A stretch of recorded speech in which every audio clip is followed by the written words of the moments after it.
नमस्कार। तो आज हमारी चर्चा का विषय ये है कि हम अक्सर एक सवाल करते हैं, हमको अगला सुनील छेत्री कब मिलेगा, क्यों नहीं मिल रहा है। ये काफ़ी सवाल हमारे दिमाग में है, दिल में है, क्योंकि हमारे पास सुनील छेत्री के बाद अगला गोल स्कोर हमको दिखाई ही नहीं दे रहा, जो एक है ना कंसिस्टेंसी से गोल मारे इंडियन टीम के लिए। क्योंकि आपको क्लब लेवल पर भी ऐसा कोई प्लेयर अभी नहीं दिख रहा है, और क्लब लेवल पर अगर कोई दिखता भी है थोड़ा बहुत, जैसे लिस्टन कोलासो हमको दिखे थे, तो वो सीनियर टीम में फिर चल नहीं पाते। तो ये एक समस्या आ रही है। So before we start I want to show you one football app. Here you can get all updates related to world football, watch live matches and highlights here. You can pick your favourite team and push notification button on so you will get all latest updates. Also you can pick your favorite players to know about their current and previous performances. Global One Football users apart from the Indian subcontinent can now stream the Indian Super League for free on the One Football app. So download One Football app, get the link in the description. तो आज हम इस video में यही जानेंगे कि क्या समस्या आ रही है जिसकी वजह से हमको अगला सुनील छेत्री नहीं मिल रहा है, और जो सुनील छेत्री है इतने लेजेंडरी प्लेयर कैसे बने। ये भी एक सवाल तो मन में आता ही ना कि सुनील छेत्री इतना अच्छा क्यों खेल रहे हैं, कि बाकी जो प्लेयर्स हैं उनके लेवल तक क्यों नहीं पहुंच पा रहे। वो भी तो इंडिया के ही है। ऐसा तो है नहीं कि सुनील छेत्री पहले इंग्लैंड में खेलते थे, फिर इंडिया आ गए और फिर इंडिया टीम से खेल के अच्छे गोल मारने लग गए। ऐसा कुछ सीन तो है नहीं।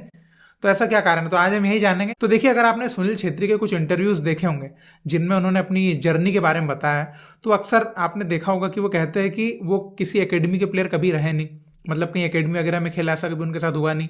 और वो ऐसे प्लेयर भी नहीं थे जो रेगुलर खेल रहा हो। वो ऐसे प्लेयर थे कि मजे के लिए, फन के लिए फुटबॉल को खेला करते थे। ऐसा नहीं कि कोई एकेडमी में जैसे रेगुलर बेसिस पे खेलते हैं, इस टाइप का उनका कोई था नहीं। बाकी एक बात उनके साथ अच्छी ये हुई कि उनको घर से जो एनकरेजमेंट मिलना चाहिए वो अच्छा मिला, क्योंकि उनके मम्मी पापा दीदी सब है ना फुटबॉल को जानते थे, फुटबॉल को समझते थे।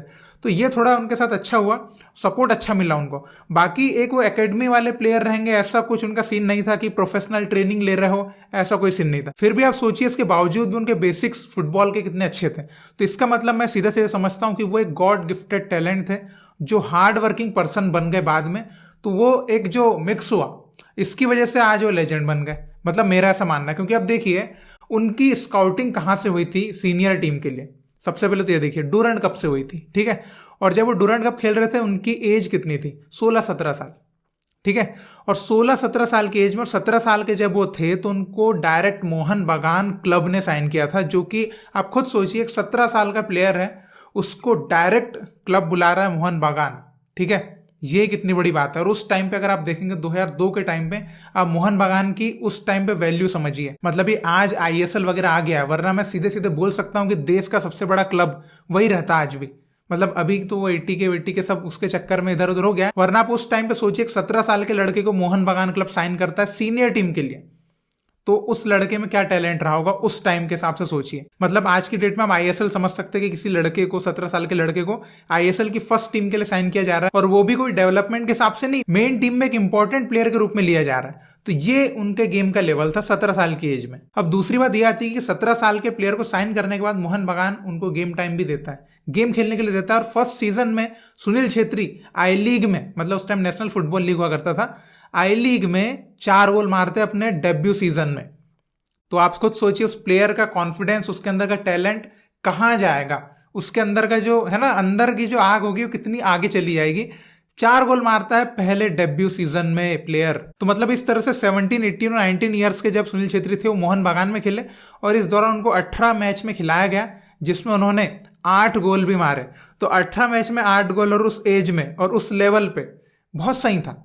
मतलब जितना उनको गेम टाइम मिला उस गेम टाइम के हिसाब से बहुत सही उनका गोल स्टार्ट्स चला, 18 मैच में 8 गोल। फिर 2005 में जब वो 20 साल के होते हैं तो उनको मिलता है इंडिया टीम का कॉल अप, ठीक है।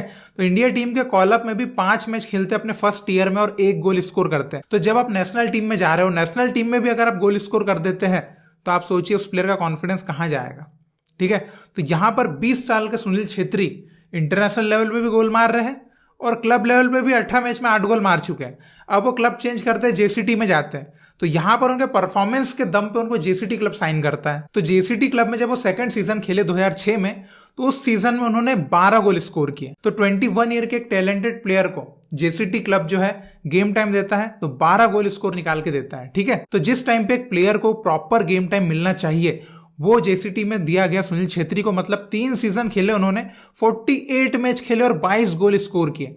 तो प्रॉपर जो एक डेवलपमेंट का फेज था उनका, जहां पे एक प्रोफेशनल प्लेयर जो तैयार होता खतरनाक वाला, वो सही उनको जेसीटी क्लब में दिया गया गेम टाइम। तो यहाँ पे आप कंपेयर कर सकते कि जब वो मोहन बागान में थे तो यूथ पीरियड था उनका, है ना, 17, 18, 19 साल का। वहां पर उनको 3 सीजन में 18 मैच खिलाए थे और उन्होंने वहां पर 8 गोल स्कोर किए थे। और जब उन्होंने अपना यूथ फेज क्रॉस किया और जेसीटी में गए, वहां पर उनको 48 मैच खेलने को मिलते हैं और वो 22 गोल स्कोर करते हैं। तो इस तरीके से आप देखिए सुनील छेत्री को जो गेम टाइम मिला, इसकी वजह से उनका जो डेवलपमेंट है प्रॉपर तरीके से हुआ, और यही कारण है कि सुनील छेत्री इतने कॉन्फिडेंट प्लेयर है। उसके बाद अगर आप उनके इंटरनेशनल स्टार्ट्स पे भी नजर डालो तो आफ्टर 2006 उन्होंने एवरी ईयर इंडियन टीम के लिए गोल किया है। मतलब कभी भी ऐसा उनका ईयर खाली नहीं गया कि जिसमें गोल ना हुआ हो उनसे। और आपको ये भी पता है कि पुर्तगाल वगैरह भी खेलने गए थे स्पोर्टिंग में, और वहां पर उनको गेम टाइम नहीं मिलता था, इस वजह से उन्होंने छोड़ दिया था क्लब। तो ये एक प्लेयर का खुद का डिसीजन होता है कि अगर उसको गेम खेलना है या फिर बेंच पे बैठना है एक बड़े क्लब में। तो ये भी डिसीजन उनका बहुत ही क्लेवर था कि गेम टाइम नहीं मिल रहा, वापस आई लीग में खेलो लेकिन गेम खेलो। तो इसी वजह से जो उनकी कंसिस्टेंसी है परफॉर्मेंस की, वो कभी रुकी नहीं, कभी अटकी नहीं। तो ये कारण सुनील छेत्री हमेशा एक कंसिस्टेंसी वाला परफॉर्मेंस आपको देखने को मिला है हमेशा, और अभी भी मिल रहा है। ऐसा नहीं अभी थोड़ा सा एक डाउन फेज आया उनका कि अभी थोड़ा सा गोल स्कोरिंग क्लब लेवल पे थोड़ी सी कम हो गई है, लेकिन इंटरनेशनल लेवल पे अगर आप देखेंगे तो अभी भी वही एक इकलौते स्कोरर चल रहे हैं। तो मतलब कंसिस्टेंसी, क्वालिटी आज भी जैसी की वैसी। क्यों?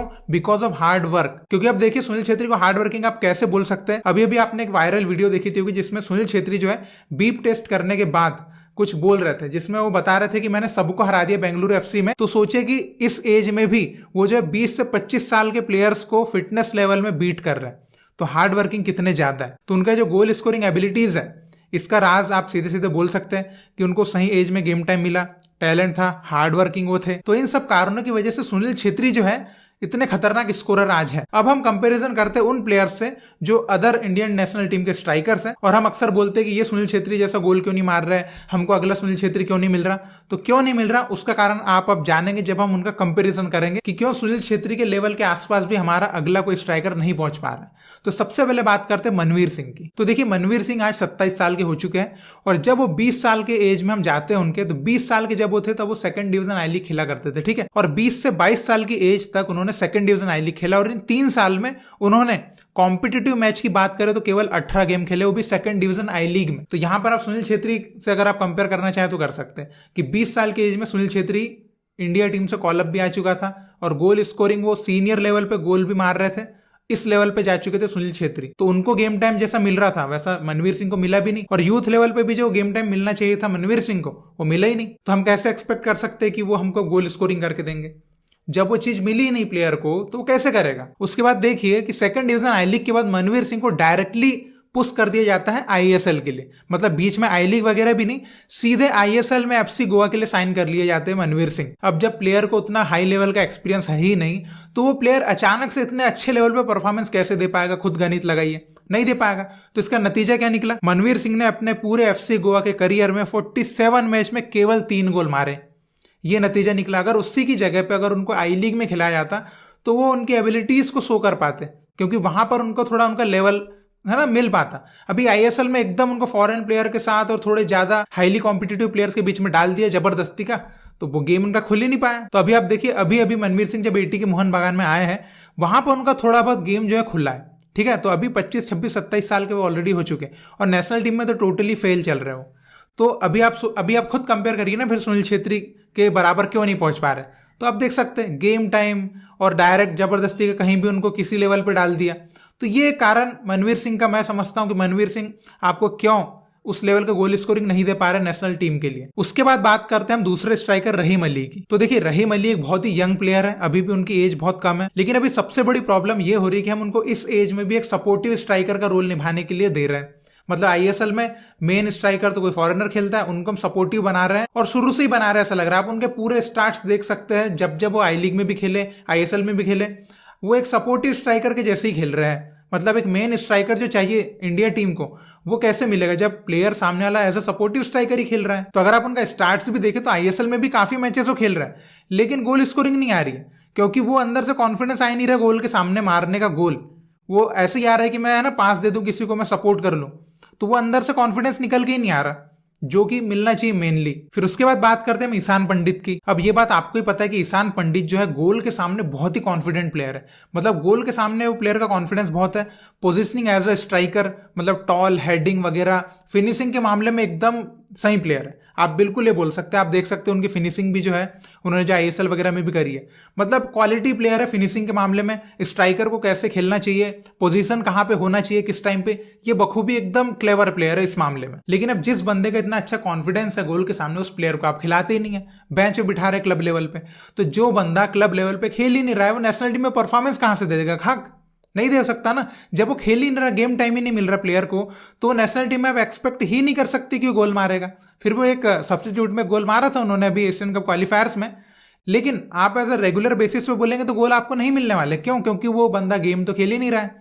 वो खेल रहा है ऐसे एक मैच में 10 मिनट 5 मिनट 10 मिनट 5 मिनट ऐसे चल रहा है। ऐसे से कैसे डेवलपमेंट मिलेगा? और एज भी तो हो रही है ना, अभी 25-26 साल के होने वाले हैं अभी हो। तो जो जिस टाइम पे मिलना चाहिए गेम टाइम, वो मिलता नहीं है। और हम इधर ब्लेम करते कि हमको क्यों नहीं प्लेयर मिल रहा है, सुनील छेत्री का रिप्लेसमेंट क्यों नहीं आ रहा। आप खुद तो देखिए ना, गेम ही नहीं मिल रहा प्लेयर्स को। सब फॉरेन प्लेयर्स गेम खेल रहे हैं, हमारे स्ट्राइकर्स बैठे रहते हैं। उनको उतारते भी है तो थोड़ा बहुत खिलाते हैं, और खिलाते भी है अगर प्लेइंग 11 में तो ऐसे सपोर्टिव खिला देते हैं कि भैया तुमको सपोर्ट देना है अपने मेन स्ट्राइकर को। तो फिर कैसे? जब वो प्लेयर के अंदर कॉन्फिडेंस ही नहीं आएगा ना, वो तो हमेशा ही सोचेगा अरे मेरा मेन स्ट्राइकर कहाँ है, उसको मैं पास दूंगा, उसके लिए मैं स्पेस क्रिएट करूंगा, उसके लिए मैं ना प्लेयर्स को थोड़ा सा बिजी रखूंगा, डिफेंडर्स को। तो वो यही काम में लगे रहता, फॉरेन प्लेयर गोल मारते रहते हैं, वो बेचारा बस इतना ही काम करते रहता। तो आई होप कि आप समझे होंगे कि सुनील छेत्री क्यों आगे इतना निकल गए और बाकी हमारे स्ट्राइकर्स क्यों नहीं निकल पा रहे। क्योंकि सुनील छेत्री को वो चीज मिल गई, और एक तो टैलेंटेड भी थे, तो क्लब्स ने उनको सही अप्रोच किया सही टाइम पे। 17 साल की एज में सीनियर लेवल पे अगर आप खेल रहे हो तो भाई सोचिए ना टैलेंट लेवल क्या है। और अभी आप देखिए, अभी हमारे पास जो अपकमिंग में प्लेयर्स है स्ट्राइकर्स, गुरकीरत, ठीक है, गुरकीरत के साथ भी यही हो रहा है, गेम टाइम सही नहीं मिल रहा है।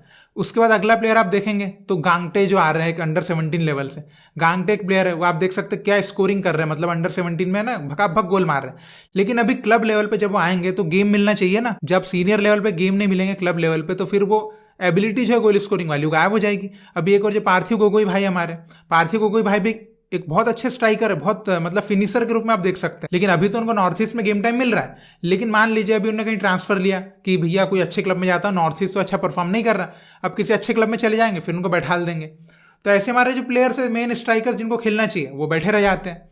तो अभी गौर साहब ने भी बात बोली थी ना कि आई लीग में स्ट्राइकर हो गया, अटैकिंग मिड हो गया, सेंट्रल स्टॉपर हो गया, इन पोजीशन पे इंडियन प्लेयर्स को रिजर्व कर दो, तभी हमको जो इंडियन टीम के लिए जो स्ट्राइकर है, अटैकिंग मिड है और स्टॉपर है वो मिल पाएंगे। नहीं तो ऐसे मिल ही नहीं पाएंगे, हमारे प्लेयर बैठे रह जाएंगे। तो इस पर मैं आपकी राय जानना चाहूंगा, आप क्या सोचते हैं? ये मेरा सोचना था कि मैं ऐसा सोचता हूं कि हमको सुनील छेत्री अगला मिल ही नहीं पाएगा अगर ये है ना इस विधि को फॉलो करेंगे हम, कि फॉरेन प्लेयर को बस उसके ऊपर पूरा फोकस रखो, हमारे स्ट्राइकर्स को सपोर्टिंग करवाते रहो उससे। ऐसे में नहीं होगा, हमारे प्लेयर्स को भैया मेन उसमें डालना पड़ेगा ताकि वो कॉन्फिडेंस लेवल गेन कर पाए। भले आई लीग में खिलाओ कोई दिक्कत नहीं है, लेकिन हमारे प्लेयर्स को तवज्जो दो, हमारे प्लेयर्स को प्रेफर करो।